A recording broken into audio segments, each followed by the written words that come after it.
I basically take these questions about the face of American engagement in the world and the style, technique, and the substance very seriously. And one of the things I remind people who, as I was a critic of some of the Bush administration's policies, it was not monolithic. There were many faces, many contending players in the struggle about what the fate was. It was going to be institutionalized Jesse Helms, a.k.a. John Bolton. Was it going to be someone like Zal, who would go out and deal with everyone and negotiate with everyone and basically take on Afghanistan, Iraq, the UN, etc. He is now CEO of his own firm, Khalilzad Associates, serves as a counselor for CSIS, is on the board for the National Endowment for Democracy. He won't remember this, but when I was a young grunt working at the Rand Corporation for Arnold Horlick, I was mesmerized by how cool and flamboyant and fun he was. I said, that's the profession I want to go into.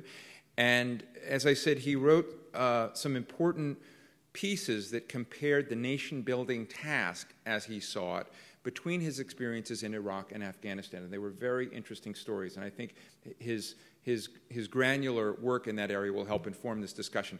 Chris has to teach, Chris Preble, but I hope he'll stay for as much as he can, and then he'll skedaddle off. But then I want to try to bring us all together. So for our first of all, how many of you have been here since 9 this morning? Wow. You deserve something. We all deserve something. So without further ado, please thank our panel here that is not leaving, and please welcome Zal Khalilzad. Thank you very much. Thanks.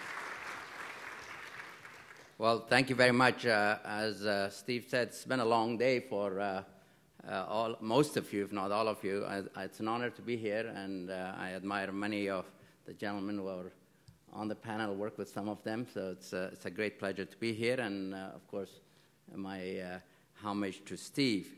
I thought, given it's the end of the day, that I'll make 7 very quick points, and then look forward to the exchange and questions.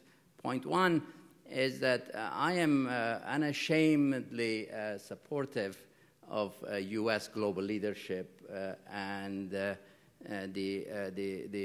positive attributes of a world in which a single power, such as the United States, is the preeminent power in the world.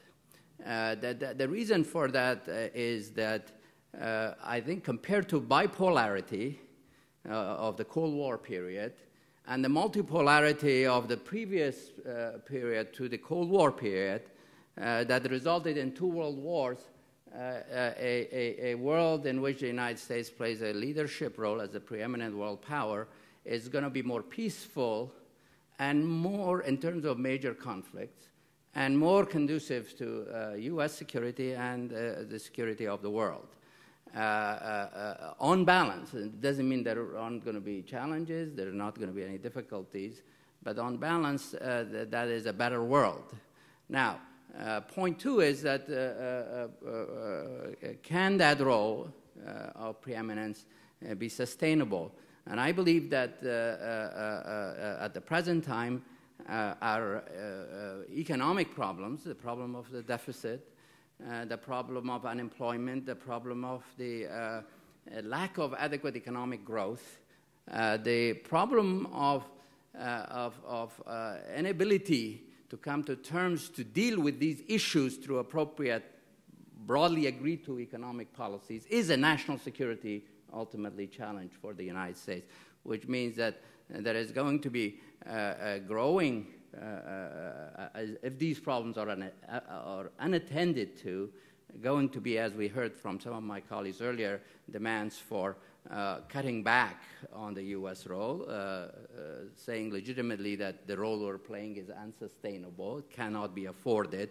The calls for Come Home America certainly will increase, isolationism will increase, and retrenchment would result. That would not mean a better world necessarily, because challenges will grow as a result. We have retrenched before, and the results have not been always very positive. Look at the post-World War I U.S. retrenchment, and 2, Look at post-Soviet Afghanistan. We retrenched. We did not engage in assisting the Afghans in the aftermath of the Soviet pullout, which was a great victory for the United States and those who supported the opposition to the Soviets. And yet it created a security environment which became much more costly later on for us to deal with it. So in my judgment, dealing with the economic crisis that we face is ultimately now for us is a national security issue. It is a national security issue. And the challenge facing us, will our politics be able to deal with it, given the polarization that we see? So it's really about politics is stupid, if you like, right now. Will our political system, political leaders be able to deal with this issue? The third point is clearly the rise of other powers. And the question, as we face economic problems, a number of countries are doing very well. We know about China, we know about Brazil, we know about India as examples. The question is that you can't have a single approach to how to deal with this change. Certainly, we need to adjust.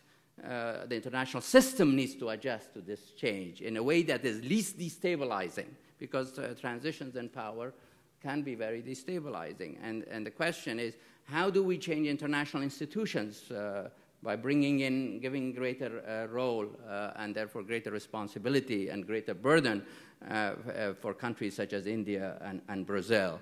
And how do we incentivize China to play a constructive role? The policies that would be conducive or appropriate for dealing with Brazil and India may not entirely be appropriate for dealing with China. And in my judgment, there we would have to have an appropriate balance. Doesn't mean 50-50 of engage and integrate with hedging strategies that potentially are able, should China go, either because of internal developments that are unpredictable or strategies that they may intentionally pursue that would result in the destabilization of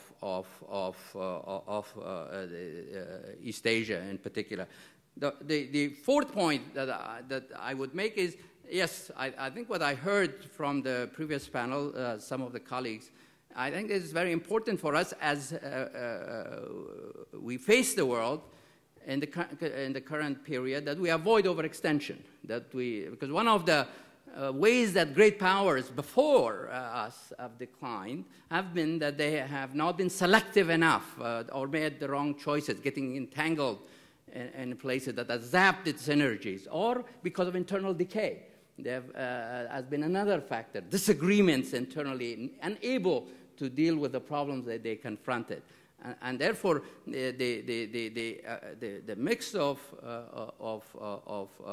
avoiding overextension, being selective as possible, with burden sharing when you do things to the maximum extent possible, bringing others with you, and reserving unilateral uses for the most critical of issues seem to be is very important. But should be the focus of our effort is, of course, to avoid the domination of critical regions of the world, being Europe, where the threat is very small, being East Asia, where the potential is greater, hostile hegemony over those kinds of regions.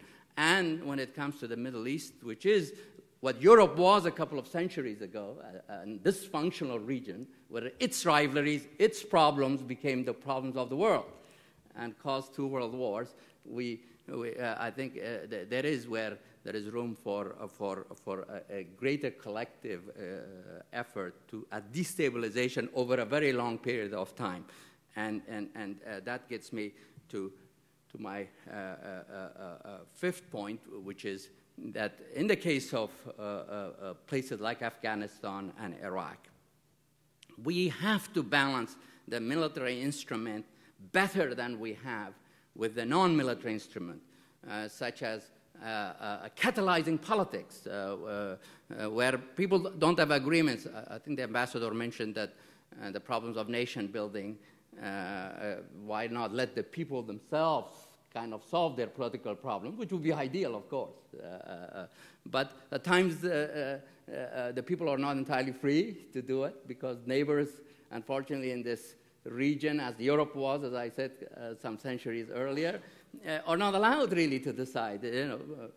I gave always the example that we were over-reliant at times on the military instrument, because politically, as our hands was tied. For example, in election, it's very important how politics goes, elections go, because that creates circumstances that produces security problems that you don't have to deal with military force. Under our law, I could not interfere financially in elections. I could not give anyone who was constructive or moderate or democratic any resources so that he could compete. But yet our rivals, those who are more extremist in their agenda, such as in the case of Iraq, Iran, for example, they did provide Iranian support for forces that sought to increase our difficulties, or some of the other neighboring states. So the question is, how do we, when we have substantial interest engaged, when politics is critical for how a country evolves, whether it evolved in a more peaceful way or not, to catalyze constructive politics. Look at the challenge right now we're facing in Iraq, in the post-election, where the key is how to bridge a power-sharing formula. The region is pushing the country in opposite direction. The Iranians are pushing one kind of outcome as a result of coalition politics. Some of the other Arab neighbors are pushing in another direction. And there is a role politically for us, and that's where I believe in the strengthening of skills of the State Department with regard to facilitating politics, where it can reduce the burden on the military, because if the biggest or the only instrument you have is a hammer, pretty soon everything looks like a nail, and that's not in our interest. Now, of course, there are other challenges, and that's my point 6, which is that the question of proliferation and terror, these are big issues. These are global issues. There are issues on which we could build coalitions. But there is the new issues of dealing with weapons of mass disruption as a result of reliance on technologies that we have in the modern world, where we're very much netted, and the result, that nettedness produces special vulnerabilities. The role of seeking international agreements, regulations, role of new kind concept for deterrence besides prevention, are all issues that we would have to consider as we go forward. Now, let me summarize and conclude, and look forward to the discussion, is that there have been periods before in our history where there has been great pessimism about our ability to rise to the challenge, whether America was able to do what is necessary and to pursue a grand strategy over an extended period of time. And many countries that have bet against the United States in the past have later on come to a judgment that that was a mistake. I believe that now, of course, we face many challenges. I've only mentioned some, but the most important is to getting our own house in order, so to speak, and that is to come to terms with the big economic challenges of the fiscal issues and the growth that the country needs, a sense of predictability to the economic actors, so people don't sit on their money, instead invest them, and that gets into tax policies and a whole range of other issues that are beyond my expertise to deal with. Thank you very much. Thank you. Thank you so much, Zal. Thank you very, very much. Would you join us next to Chris Meyer? Thank you so much, Zal. This was exactly what I hoped to achieve. I'm glad that Charles Kupchan and Sir Christopher Meyer are able to join us in a discussion. I want to open the floor. But first I want to ask Zal, I'm going to just add a loaded question about Afghanistan, in which, of course, you were once rumored to possibly be the CEO of Afghanistan in certain formulations, if not the president. But we're spending about $100 billion a year right now in Afghanistan, in a country with a GDP of about $14 billion. And at that level, one would normally say, management problem, there must be other ways to do this. And I think your points about the military dimensions of control, and Bob Gates, your former colleague, has repeatedly said this, that he himself is uncomfortable with to the 99.9% dimension.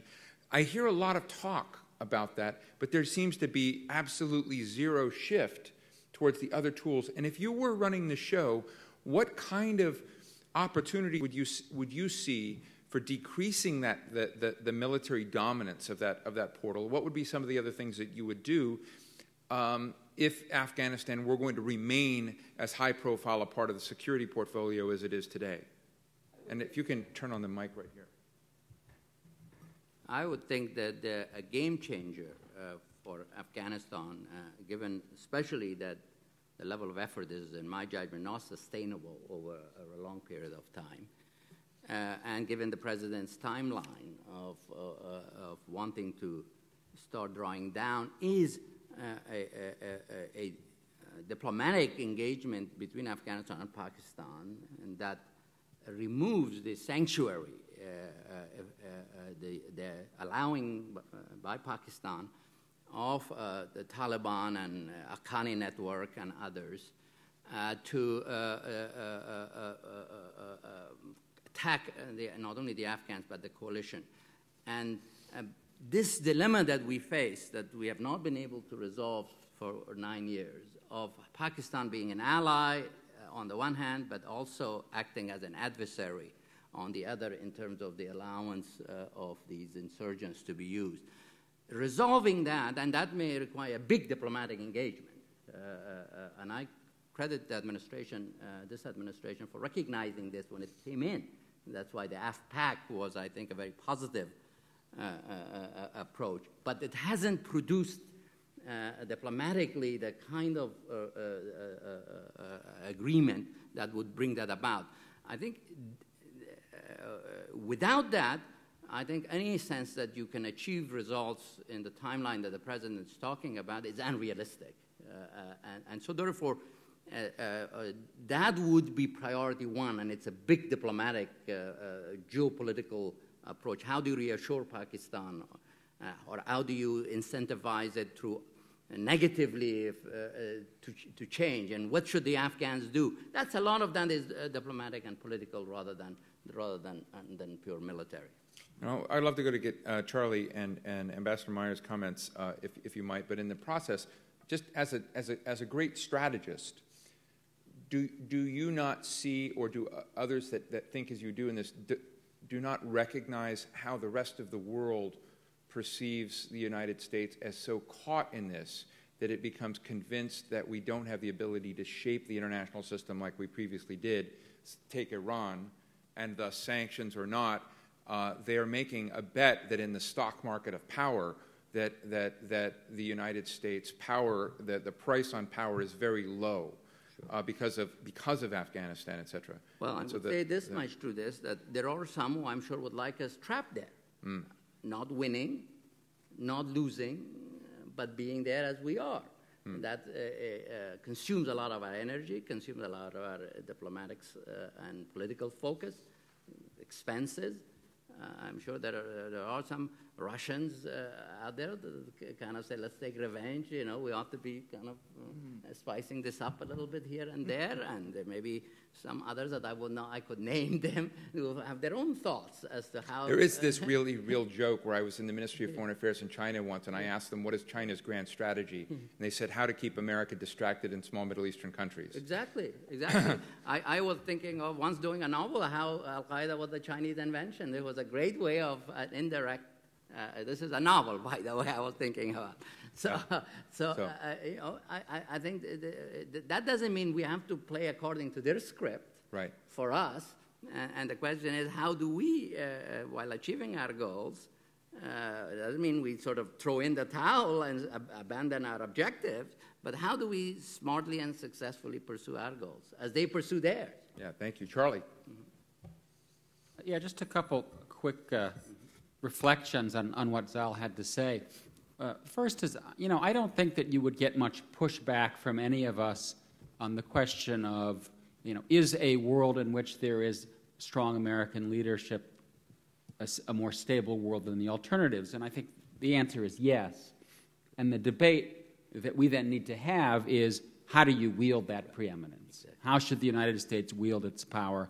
And how, given what's happening here at home, can we ensure that its domestic foundations are secure? And I completely agree with you that getting our domestic house in order is a prerequisite for the effective use and deployment of American power abroad in a smart way. The other point I'd make, I completely agree with you on the issue of catalyst, and I think that's a really good word, that the United States needs to figure out how to catalyze political coalitions and political compacts in other countries, and to focus more on the political side and less on the military side. The only caveat that I would offer is that I think we need to be aware of the limits of our power to do so, the dangers, and here I'll echo what Chris said, the dangers of thinking that we can establish stable, functioning democracies in a place like Afghanistan or Somalia or Sudan or Yemen, just to name a few. These are troubled societies. They will be troubled societies for decades to come. If we Americans think that we can solve the problems in these countries, we are going to wake up very forlorn and very impoverished. And so I think part of the goal here is a sober dose of realism. Christopher?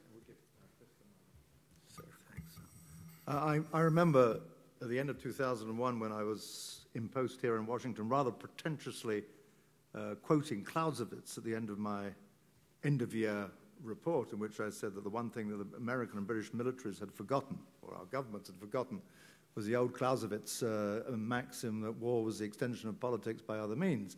And we were conducting war in Afghanistan, and we hadn't a clue about the politics. And we have more of a clue about the politics in 2010, but it still ain't working. And in Britain, when we look at this, we see that we have been in a conflict, in continuous conflict, longer than at any time in our history since the Napoleonic Wars.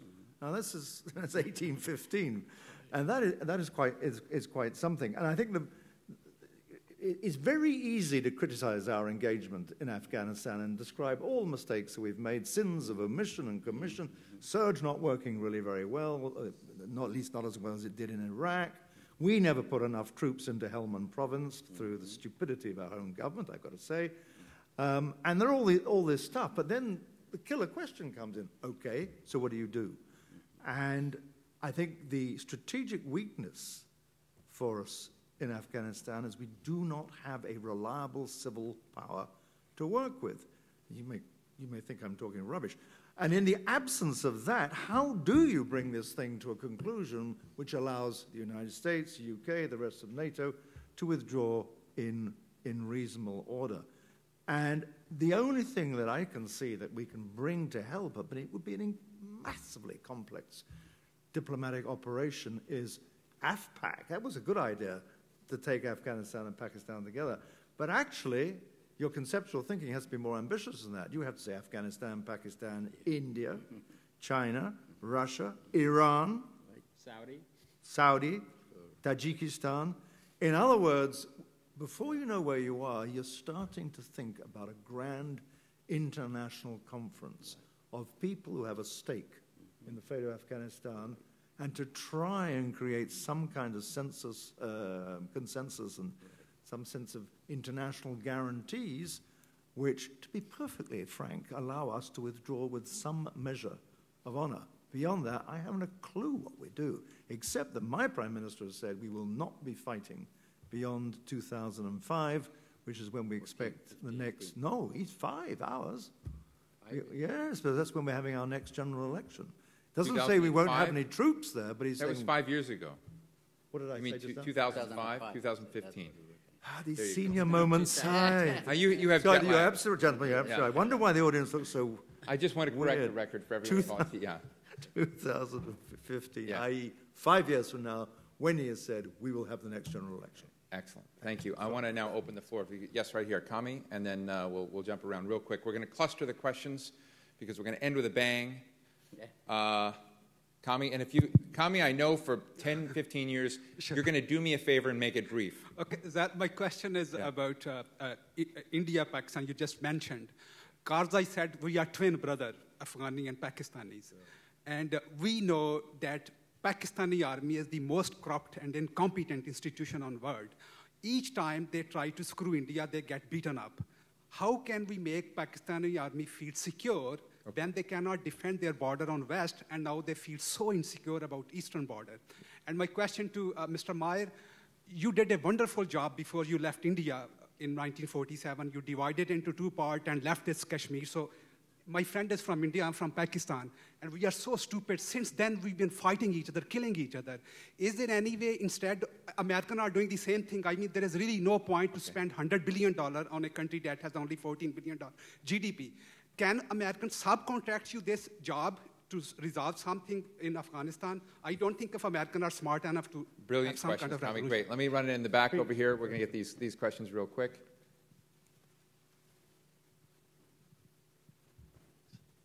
My name is Dr. Matt Clark. I'm calling. It is late.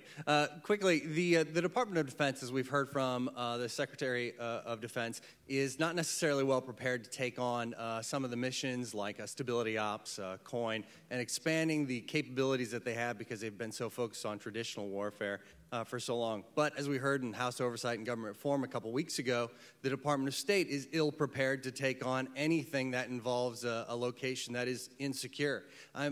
In particular, Ambassador Khalilzad, I'm interested in hearing about rebalancing these national powers given this situation where you're going to have to reduce the defense spending, yet somehow manage these other areas that the Department of Defense has this expertise. Thank you. And this gentleman? Good evening. Atul Singh, founder and editor of Fair Observer, a new startup publication. My question is very simply this. You gave the allusion to a conference of multiple powers. And as happens in history when powers come up and powers go down, are you alluding to a Congress of Vienna of sorts, a modern-day Congress of Vienna? And if so, who do you think will be the Metternich? Oh, interesting question. Maybe I'd prefer to ask who's the Castlereagh myself, but that's another matter. Say that one more time, Chris. I would prefer to ask the question, who's the Castlereagh, rather than Metternich. Okay. Anyway. Let me invite Zal Khalilzad to offer the first responses. Well, on Pakistan, I don't know. I don't agree with your characterization of the Pakistani military, but I believe that there is some sense of fear in terms of what would happen if the United States was to succeed in Afghanistan and then once again leave. Where would that leave Pakistan? Maybe we would be only focused on India and Afghanistan at their expense. This has happened before. It may be driven by fear that India is going to gain a lot in Afghanistan, be encircled. It may be driven by ambition that, once it dominates Afghanistan, if we leave and they dominate, then they can build a new empire, including Central Asia. I mean, we don't know. There is room for a lot of speculation. But the point is that this dilemma of Pakistan being friend and foe at the same time needs to be resolved in part by dealing with legitimate fears, but at the same time by appropriate pressure to deal with ambition. And one of the means is this big diplomacy that several people have talked about, because the alternative, if that is not dealt with, is a protracted war. The ambassador said it's been one of the longest wars for the UK for a couple of hundred years. and the patience is not there for a protracted 10, 15 years more war to defeat the strategy of the other side, or abandonment, which would have its own very negative consequence. Now, with regard to the rebalancing state defense, I have been an advocate that when it comes to state and nation building, frankly, we need a Goldwater-Nichols that is government-wide. I believe that there is a period in which the military has to be in the lead. The commander of the force needs to be in the lead, which is the initial defeat the adversary. Let's say we went to get rid of the Taliban. Then when it shifts to nation building, I believe that a civilian should be the overall lead. I mean, this is causes all kinds of problems of command and control, because integration of different instruments is vital for success. And it depends on the individuals. Integration can happen. Dave Barno and I, Dave Barno was the chief of our military, and I got along. So during our period, I was ambassador in Afghanistan, we really were working very close together. He moved to the embassy. He used to attend my morning staff meeting, lived in the embassy. We used to meet each other 4 or 5 times a day on the telephone. In contact, but if you look at subsequent periods, there are reports, I wasn't there, that maybe that wasn't the case, and so forth. And I think it's been really downhill. And of course, there are reports that Ryan and Crocker portrays it very well in Iraq, so that wasn't unique, our period. I'm just saying that we need to find institutional answers rather rely on personalities, whether people got along or not, to bring about true integration. But at the same time, of course, the input, the training of our people in the civilian side for missions that have become so important in the case of Iraq and Afghanistan is also an issue. We ask of very dedicated people, but not necessarily having the skills to do the job that need to be done, and that is an area where I think the Defense Department has even pushed, and Secretary Clinton has talked about it, Secretary Rice talked about it, but that's an area where we need more investment. But there is a need for an institutional solution, in my judgment. Before asking Charlie Kupchan to comment, I want to underscore the Taliban Pakistan part with just a quote. I interviewed a former director of ISI who said to me, Steve, it's very, very hard for me to overstate to you the enthusiasm for which Pakistani generals and our intelligence chiefs have for the Taliban because of this strategy. He says, and this is remarkable, and this was just 6 months ago. So it is an interesting reality of that riddle, and you know, like most riddles that I can't figure out, I tend to move away from them. We haven't yet figured that out. But Charlie? I would only add that you know, if there has been something missing in Afghanistan and Iraq, it's strategy. Yeah. Right? I mean, we sort of have the troops there, and we do the thing in Marja, and we do the thing in Kandahar, and then you sort of step back and you say, well, what's the bigger picture here? What's the end point? How are we getting from here to there? It's very murky. And so it seems to me that we really do have to begin to focus on both the political strategy in Afghanistan, and at this point, partly for the reasons that we've been discussing, that is the need to reduce the footprint, I don't think there is any alternative to moving very forcefully on the political side. And that means talking to all, if not most, of the Taliban, simply because they are part of the political landscape in Afghanistan. And so there I think the military has an important role to play, but largely as a way of getting the best deal that we can at the negotiating table. And I would draw a direct link here to, let's say, the Dayton process. What brought the Serbs to the table? Well, it was the Krajina offensive, which changed the flow of forces on the battlefield. And yes, military force can get the Taliban to cut a deal that they might otherwise not cut. Military force cannot defeat the Taliban. And so I think that's how you put the two together. And I would make a similar argument at the regional level. Let's think hard about Congress of Vienna, if you want to use that analogy. But how are these different players going to come together? What are their stakes in Afghanistan? And I think sometimes particularly with countries with which we have troubled relationships, we ignore the fact that in important respects we often have common interests. We have common interests with Iran in Afghanistan, on the border, on drug trafficking. We have common interests with Iran in Iraq. They're not huge common interests, but they're there. And I think we need to do a better job of figuring out how to pull out those common interests in creating a strategy to work with regional powers that in the end of the day are going to have a lot of influence in Afghanistan, in some ways much more influence than we will have for decades to come. Ambassador. The other ambassador. I agree. I agree entirely with particularly what you just said, Charles. And the reference actually to the Congress of Vienna is not so fanciful. Congress of Vienna actually has a direct and pertinent relationship to the contemporary conduct of multilateral diplomacy. And it would do if we ever went as far as having some grand international conference around the Afghan issue. And I say for this reason, that it was an assembly of powers, big and small, almost 200 in size.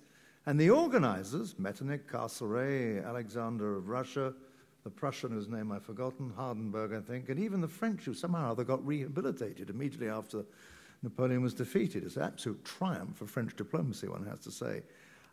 Decided at the beginning to do an immense amount of preparatory work outside the plenary sessions of the meeting, so that when everybody finally got together, the only time, I think, when they got together in plenary was to sign the final act.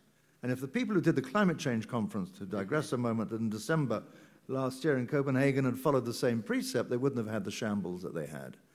Now, if we got to having a great conference of guarantor powers around Afghanistan, it would require, before they all met, an immense amount of very careful preparation, a lot of digging by the so-called Sherpas, and it would be a huge diplomatic undertaking.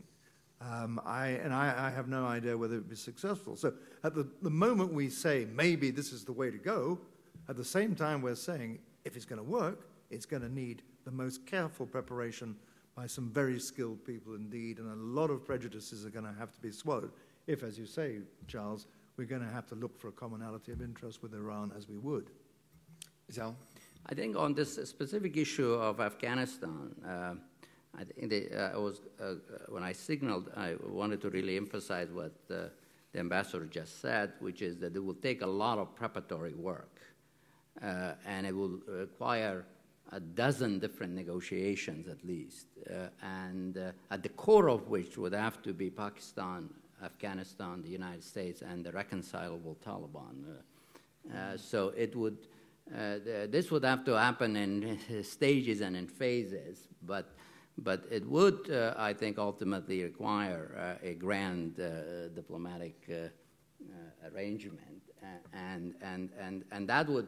I hope it gets more currency, and I'm glad you're saying it. Last week, Lakhdar Brahimi was in town, and he essentially endorses that same sort of approach. And of course, he always thought that the bond deal was not going to survive long. I mean, he really thought, but that you needed to eventually take this other ways. But I think that you would find a lot of international partners in this too. But not many people have been talking in the way you gentlemen have come to agreement.